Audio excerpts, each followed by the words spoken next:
کوئٹہ سے غلام نبی بھائی نے اگلا سوال یہ کیا ہے کہ امام صاحب جب نماز پڑھاتے ہیں تو وہ شروع میں اللہ اکبر کہہ دیتے ہیں، اور باقی جو مقتدی ہوتے ہیں وہ صرف بس کانوں کو ہاتھ لگاتے ہیں، زبان سے کچھ نہیں کہتے.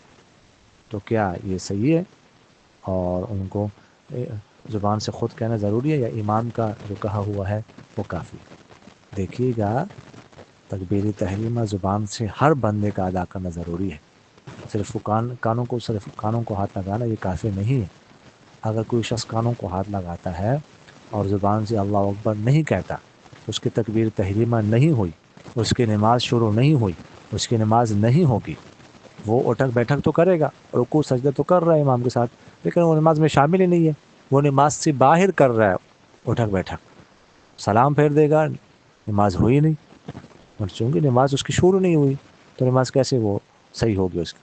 تو اس لیے ہر بندے کا زبان سے اللہ اکبر کہنا یہ ضروری ہے. صرف ہاتھ اٹھانا جو ہے نا وہ کافی نہیں ہے. امام کی تکبیر تحریمہ مقتدین کے لیے کافی نہیں ہے. جزاکم اللہ خیر.